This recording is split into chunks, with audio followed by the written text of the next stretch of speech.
আসসালামু আলাইকুম বুবুরা, কিরম আছেন আপনারা সবাই? আজকে যে রেসিপিটা শেয়ার করবো সেটা কিন্তু খুব মজাদার একটা রেসিপি, মানে খুব চমৎকার একটা রেসিপি। সেটা হচ্ছে ডিমা ঝিঙে ঝোল। খেয়েছো কোনোদিন? সেটা বলে সেইরকম স্বাদ লাগে, সেইরকম মজা লাগে।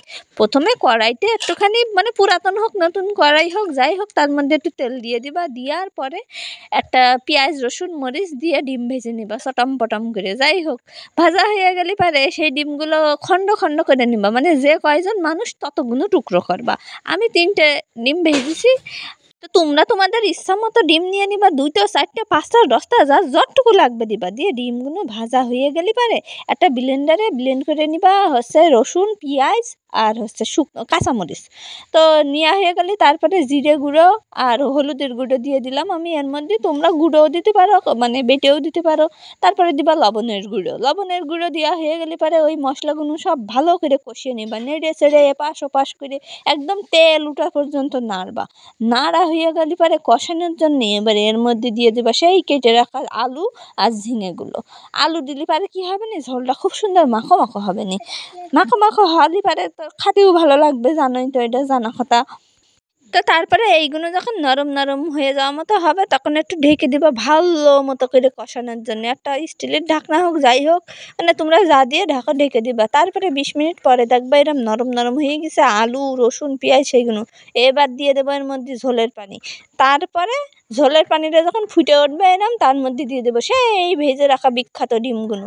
সেই ডিমগুলো দেওয়া হয়ে গেলে পারে ঝোল যখন মরে ছোটো হয়ে আসবে তখন একটু হালকা নেড়ে চেড়ে আবার ঢেকে দিবা, বুঝেছো? কিছুক্ষণ ঢেকে দিলে পারে নির্যাসটা ভালো মতো ডিমের মধ্যে যাবে নি, খুব সুন্দর স্বাদ হবে নি। তারপরে নামানোর 2 মিনিট আগে দিয়ে দিবা একটুখানি ধনিয়ার গুঁড়া। তো তারপরে ভালো করে নেড়ে চেড়ে পরিবেশন করবা। 2 মিনিট পরে যখন ঢাকনা তুলবা, এই দেখো কিরম চমলক্ষ দেখতে হয়েছে, খুব সুন্দর। আমি এখন খাবো না তো তাই মানে ঢেকে রাখছিলাম। তো আর একটু মনে হলো ঝোল বেশি হয়ে গিয়েছে, তাই ঢাকনা তুলে দেখে নিলাম ঝোলের পরিমাণ ঠিক আছে কিনা। একটু মেরে টেরে ছোটো করে নিলাম ঝোলটা। আর এই দেখেন এখন হয়ে গিয়েছে, কি সুন্দর দেখতে হয়েছে। দেখেছেন এইরকম খাবার জীবনে চোখে দেখেছেন? এই রান্নাটা শিখেলাম আমার ম্যাচ জীবনে আমাদের একটা বড় আপুর কাছে। সেই আপুটা ছিল মাগুরা জেলার। তো সেই মাগুরা জেলার আপুর হাতে যখন এই রান্নাটা খেলাম আমার এত ভালো লেগেল, তারপরে আমি কয়েকবার করে খেয়েছি বাড়ি এই রান্নাটা। আমার খুবই মজা লাগে, খুবই স্বাদ লাগে, খুবই টেস্ট লাগে। আর দেখেন দেখতেও কিন্তু অসাধারণ চমৎকার।